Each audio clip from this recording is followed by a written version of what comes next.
mundo que se avecina. De nuevo, en este bloque donde estamos tratando la ética de las virtudes en una era tecnocientífica. Y abrimos este nuevo capítulo a raíz de la última intervención de nuestro invitado, Alfredo Marcos. Bienvenido. Muchas gracias. Él es catedrático de Filosofía de la Ciencia en la Universidad de Valladolid. Y, Alfredo, me dejaste un poco preocupado la semana pasada cuando tratábamos los temas de inteligencia artificial, de algoritmos, etcétera, porque bueno, tenemos una gran responsabilidad, ¿no?, en todo este tema. Es decir, tenemos un poder inmenso, a pesar de que todavía nos dijiste no va a llegar la inteligencia general o fuerte, pero hombre, me dejaste un poco preocupado porque veo que esto tiene mucho que ver con nuestra responsabilidad y con nuestro sentido también de libertad, ¿no? Si te parece, tratamos esta semana sobre estos dos aspectos, ¿no? Sí, perfectamente. Yo no sé si llegará o no la inteligencia general, estamos como siempre en la predicción del futuro. Lo que sí sé es que a base de acumular inteligencias débiles específicas no nos acercamos a una inteligencia general, que ahí hay un salto que es de carácter ontológico. La inteligencia es algo que tienen las personas y bueno, nos llevaría... ¿Y la responsabilidad también? Y la responsabilidad también, nos llevaría muy lejos del tema de la responsabilidad hablar de lo que es una persona, pero la inteligencia la tienen las personas y ahí hay un salto de carácter ontológico. Y respecto de la responsabilidad, bueno, conoces la famosa frase de quien tiene un gran poder tiene una gran responsabilidad. Un gran poder conlleva una gran responsabilidad, que se ha atribuido a Spiderman, a Superman, a Churchill, a Roosevelt y a no sé cuánta gente más, existente y no existente, y ficticia. Entonces podríamos preguntarnos por qué tenemos una gran responsabilidad, por qué tenemos un gran poder, y qué tipo de poder es ese, por qué es tan grande. Bueno, yo entiendo que nos referimos al poder tecnológico. Sí, ¿verdad? Es decir, que ha crecido nuestro poder porque ha aumentado nuestra capacidad técnica. Hemos pasado de las técnicas tradicionales, artesanales, a tecnologías, y después hemos pasado a tecnociencias, y después a biotecnologías, y después a antropotecnias. Hablamos de eso en un capítulo anterior, de las antropotecnias. Y alguien podría arguir, ¿y por qué una intervención sobre el ser humano, sobre el genoma humano, por ejemplo, sí, va a resultar más poderosa, va a haber ahí más poder que en una bomba atómica? Dices, no, ya hemos conseguido mucho poder cuando hemos tenido en nuestras manos la pólvora o la bomba atómica. Ahora no tenemos más poder por el hecho de que podamos cambiar un gen. Pero la cuestión es que le cambiamos un gen al que va a utilizar la bomba atómica, a sufrirla, a diseñarla o a no utilizarla, o en fin. Es decir, que cualquier antropotecnia es un tipo de técnica enormemente poderosa porque actúa sobre el sujeto técnico, actúa sobre aquel que después va a utilizar técnicas tradicionales, tecnologías, etc. Entonces, las antropotecnias conllevan una gran responsabilidad, por supuesto. Y podríamos preguntarnos a continuación, ¿y qué implica esa responsabilidad? ¿De qué somos responsables? Y aquí a mí me ha servido de mucho la lectura de un filósofo que se llama Hans Jonas. Hans Jonas tiene un libro muy conocido que es El principio de responsabilidad, donde habla de una ética para la civilización tecnológica, es decir, para un momento en el que tenemos una gran responsabilidad. Y Hans Jonas viene a decir que nuestra responsabilidad consiste básicamente en preservar la capacidad de los futuros seres humanos para atribuirse responsabilidad. Y para que sean libres.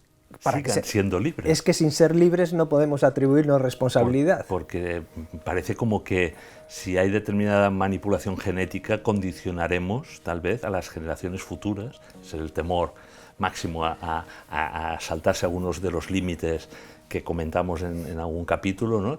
y condicionemos también a la humanidad en esa evolución hacia una libertad que nosotros hemos tenido, pero que a lo mejor no transmitimos a las generaciones futuras, ¿no? Es que sin libertad no puede haber responsabilidad.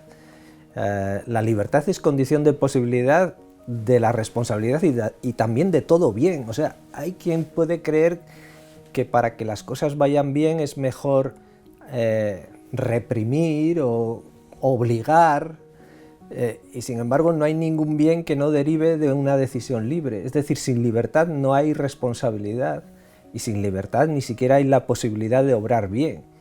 Entonces, para que nuestros descendientes, para que las futuras generaciones sean capaces de ser sujetos éticos, sean capaces de atribuirse a sí mismos responsabilidades y de obrar bien o mal, nosotros tenemos que actuar de tal modo que preservemos esa capacidad.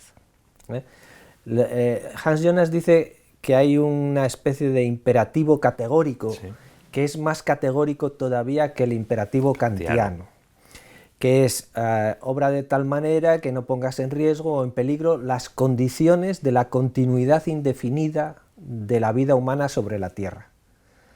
Es decir, nosotros tenemos que obrar de tal modo que no pongamos en peligro las condiciones de la continuidad de la vida humana, pero de una vida auténticamente humana. ¿Y qué quiere decir una vida auténticamente humana? Pues una vida en la cual uno pueda tener responsabilidad, tenga libertad para poder tener responsabilidad, pueda atribuirse deberes, etc. En eso consiste el imperativo categórico de Jonas. Pero dos cosas. Una, cuando dijimos que Nick Bostrom comentaba que tenemos el deber moral, los padres, por ejemplo, tenemos el deber moral a que si hay una tecnología disponible para aumentar capacidades de nuestros hijos, ¿no?, futuros, es decir, en el momento en el que está en estado embrionario, tenemos un deber moral a hacerlo, ¿no? No nos pueden pedir responsabilidades las generaciones futuras, en este caso los hijos a los padres, o bien por haber implementado tecnológicamente, ¿no?, algún tipo de modificación genética o neurológica, ¿no? Ahora sabemos que puede haber ya una alteración neurológica importante porque poco a poco, ¿no?, se van a ir desarrollando esas técnicas, ¿no? Después, si quieres, lo comentamos más específicamente. Me refiero más a una responsabilidad por haber alterado o una responsabilidad por no haber alterado y haberse quedado, digamos, discapacitado respecto a otros que sí que han mejorado genéticamente a sus padres. ¿Eso se puede dar? ¿Se va a dar? ¿Crees que debemos pensar en ello? Pues se puede dar, pero la más grave responsabilidad que podríamos contraer es la de no dejar que nuestros hijos puedan ser responsables de sus propias vidas. Sí, pero si les condicionásemos, claro, o determinásemos, ¿no?, genéticamente en algún aspecto, ya sabemos que en todos no, en algún aspecto de este catálogo que nos pueda ofrecer la ciencia y la tecnología, ¿no? Decir, pues mire, ¿no?, un poco esa frase un poco popular de bebés a la carta, ¿no? Sí. Que bueno, es un poco así, pero bueno, por ahí va las cosas, ¿no? Es decir, vamos a desplegar una serie de capacidades o vamos a eliminar de momento las discapacidades, ¿no?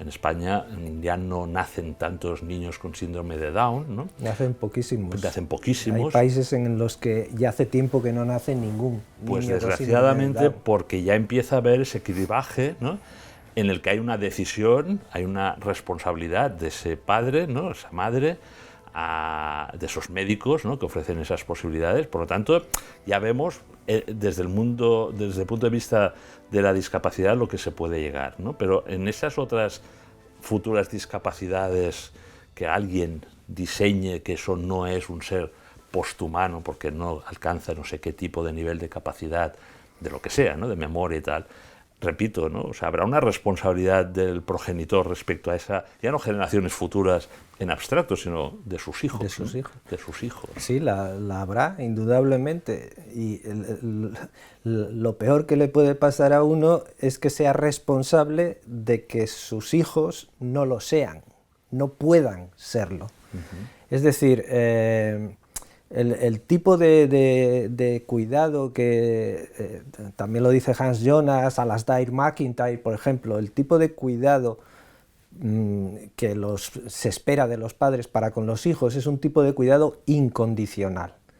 Es decir, que no dependa de las condiciones concretas que tenga el hijo. Es decir, que el amor paterno-filial no dependa de que el hijo, la hija sea más o menos lista, más o menos, qué sé yo, veloz o inmune o lo que sea. Que no dependa de esas condiciones, que sea un tipo de acogimiento, de cuidado incondicional. ¿Qué es lo que sucede, por ejemplo, con el cribado de los síndromes de Down? Que ahí estamos introduciendo una condicionalidad. Es decir, se hace un diagnóstico previo, prenatal sí.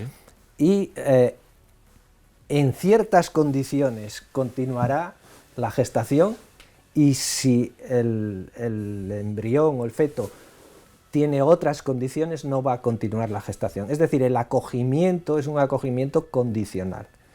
Bien, incumple esta característica, que la acogida, el cuidado tiene que ser incondicional. ¿Qué es lo que sucede en el caso de un síndrome de Down? Que un padre sensatamente podría decir: voy a tener un hijo que tiene una alteración cromosómica, que tiene una trisomía. Vamos a ver si se puede curar. Es decir, yo acojo a ese hijo de un modo incondicional, sea así o sea de otra manera. Pero actuando en favor de su vida y de su libertad, etcétera, de su salud, vamos a tratar de ver si se puede curar. Pero lo que se intenta muchas veces no es eso, no es curar al embrión de una enfermedad, sino eliminarlo porque tiene una enfermedad. Con lo cual estamos condicionando la acogida a nuestros hijos, condicionando el cuidado hacia nuestros hijos, que tiene que ser, según algunos pensadores, muchos y según muchas tradiciones, de carácter incondicional. ¿Por qué? Pues porque solo un cuidado de carácter incondicional genera personas libres y responsables. ¿Y la Internet nos hace libres?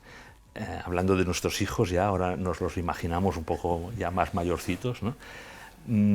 ¿Cómo educar en esa libertad, en ese autocontrol, en esa autogestión, pues de las redes sociales, del uso de Internet, incluso de esa posibilidad cuando tengan una mayoría de edad de conectarse o con esos artilugios que nos prometen, ¿no? Que vamos a poder acceder al metaverso a una realidad virtual fascinante que nos hará vivir a través de un avatar, pues toda una serie de experiencias que en la vida real, por responsabilidad, posiblemente no haríamos, ¿no? Es decir, no sé, no seríamos asesinos en serie, pero a lo mejor en un videojuego de realidad virtual, claro, ese mismo adolescente, que es una buena persona llena de virtudes, se mete en el metaverso y ahí se cambia radicalmente y su libertad provoca que su avatar sea irresponsable.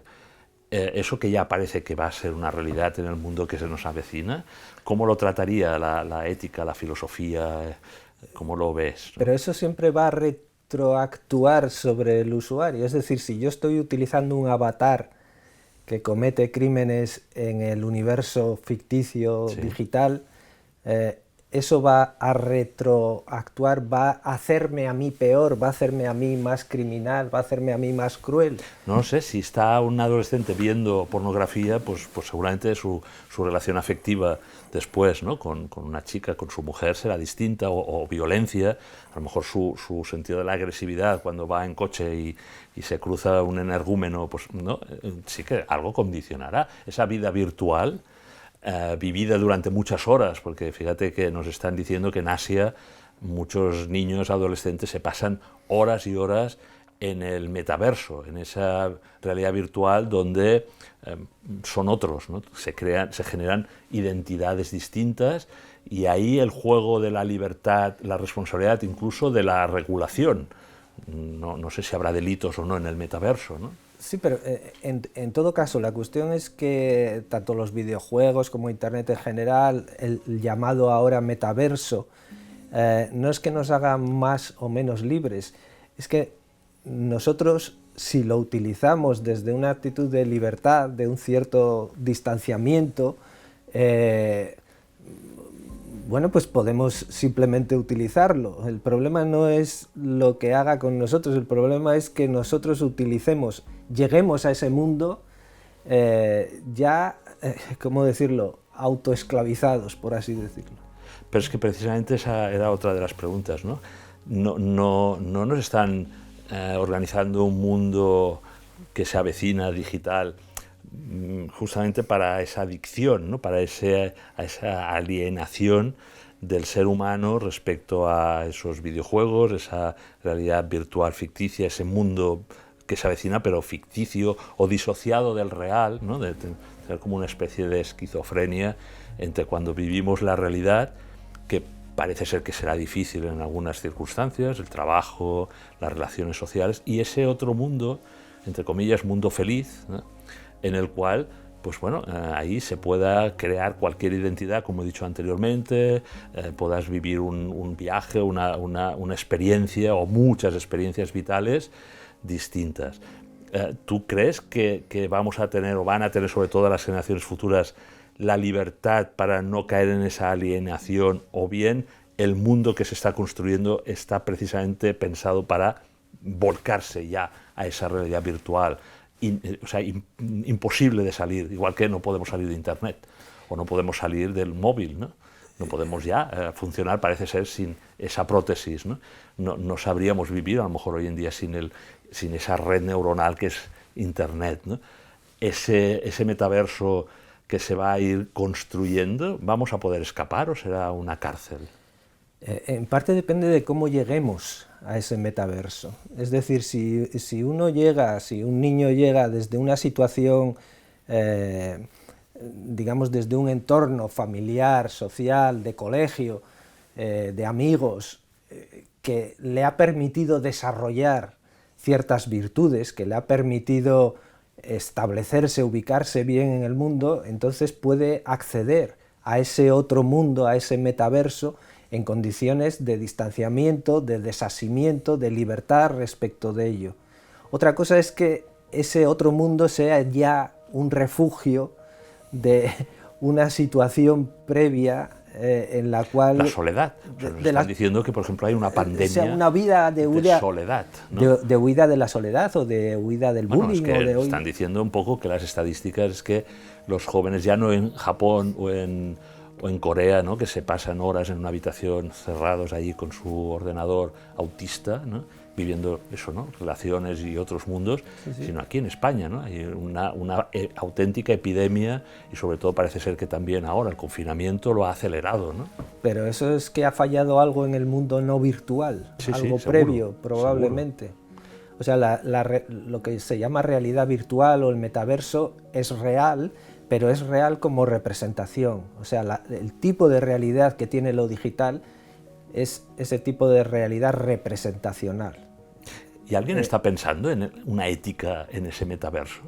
O sea, los filósofos de la ciencia, vosotros, más allá, entiendo que las bases hay que ponerlas en el mundo real, y estáis trabajando, lo hemos visto en varios capítulos, ¿no?, con equipos que están desarrollando, pues eso, ¿no?, la inteligencia artificial, la neurociencia, las neurotecnologías, ¿no?, a ver hasta dónde pues puedes llegar a manipular la mente en el sentido de no solo leer pensamiento o restaurar esa parte cognitiva para alguien que tenga un Alzheimer, que sería fabuloso, ¿no?, sino para borrar recuerdos a un soldado, yo que sé, que viene de una guerra traumática, ¿no?, o inducir para manipular a una sociedad, ya no solo, digamos, como se ha hecho de una forma tradicional, ¿no?, de manipulación, sino una forma muy incisiva e invasiva en el propio cerebro, ¿no? Si esto es así, en el mundo real, y estáis ya pensando en los comités de ética, etcétera, en regular, porque después vienen las leyes, ¿no?, todas estas posibles disfunciones o excesos, ¿no?, en los derechos humanos, en la libertad, ¿no?, de la persona, seremos capaces de hacerlo ahora que se acelera. Parece que todo se acelera, es decir, el móvil hace, no sé, móviles inteligentes hace muy poco tiempo, ¿no? Que sí. Esa dependencia del móvil inteligente la tenemos desde hace poquísimos años, ¿no? Podemos reunirnos a lo mejor de aquí 10 años en el mundo que se avecina y mirar atrás, decir, bueno, estamos ya también en un metaverso, y si no nosotros, pues a lo mejor la generación futura, desregulado, sin ética, sin reglas morales, ¿no? Eso, ¿cómo lo trabajamos para...? Bueno, en primer lugar, yo no sé si hablaría de una realidad por un lado y un mundo virtual por otro. No, es decir, ¿no lo ves esto que pueda ser no, quiero decir, lo virtual o lo digital es real, pero tiene una cierta condición ontológica, es real como representación. Es decir, siempre es una representación de algo y una representación para alguien. Sí. Es decir, uno se pone unas gafas de realidad virtual y lo que ve a través de esas gafas de realidad virtual es real, pero es real como representación. Lo mismo que lo que vemos en una pantalla de cine. Entonces, esa realidad virtual está en el mundo real, es parte de lo real. Y la forma de enfrentarnos a ella deriva de la forma general que tengamos de enfrentarnos al mundo. Y eso depende de cómo uno se haya cultivado, de cómo la sociedad te haya ayudado a crecer, de cómo tu familia te haya acogido, de cuáles hayan sido las virtudes que uno ha ido desarrollando. Y son las mismas con las que uno se enfrenta a la parte analógica del mundo o a la parte digital del mundo, que insisto es real como representación. Entonces yo creo que independientemente de cómo sean nuestras tecnologías, hay que desarrollar una serie de virtudes y son esas las que nos permiten mantener una cierta libertad respecto de las tecnologías. Ahora, ese desarrollo de las virtudes tiene que estar a la altura de nuestras condiciones tecnológicas, claro. Es decir, no es lo mismo enseñar, qué sé yo, la virtud de la prudencia o de la moderación, vamos a hablar, a una persona de nuestra edad cuando éramos niños, que a lo mejor tenía que ver pues, con el hecho de que no viésemos 6 horas seguidas de televisión, o cuando uno llegaba del colegio, pues ponte a hacer los deberes. Era la realidad virtual de entonces. Claro, ¿no? Y vas a tener permiso para ver la televisión, pero solo durante este tiempo y tal. Que desarrollar la misma virtud de la moderación en un mundo en el cual el acceso a distintos medios es mucho más agresivo, es más agresivo, es ubicuo, etc. Sí. Entonces hay que desarrollar esas virtudes a la altura de la tecnología que tenemos, pero las virtudes en realidad son las mismas, es decir, un niño actual tiene que ser educado en la moderación de manera que sea capaz de entrar en un videojuego, utilizarlo y salir del mismo y saber qué es ese videojuego, que solo es una representación, y poder distanciarse, poder prescindir, que si su madre le desconecta el wifi o la televisión, no se le acaba el mundo, no se ponga violento, etc. Es decir, aceptar la frustración y un montón de cosas. Y esas cosas hay que irlas aprendiendo y gracias a eso, gracias al desarrollo de un carácter de ese estilo, uno se puede enfrentar y puede manejar perfectamente tanto la realidad virtual como la realidad no virtual, ¿no? Bueno, me has dejado con un tono de esperanza, porque yo venía un poco asustado, ¿no?, con el tema del mundo digital y la responsabilidad y libertad, y creo que nos abres un camino de esperanza que, si te parece, abordaremos la semana que viene, yo creo que ahondando en este tema. ¿Qué virtudes necesitamos para transitar este mundo que se avecina, ¿no? Tú ya has empezado a apuntar algunas, pero yo creo que lo interesante será para educar a las generaciones futuras, para educarnos también nosotros en este mundo digital, y por lo tanto te emplazo, si te parece bien, Alfredo, a la última sesión del bloque, pero que creo que va a ser muy esperanzadora y nos vas a dar muchas pautas para vivir las virtudes en este mundo que se avecina. Hasta la próxima. Gracias. Muchas gracias.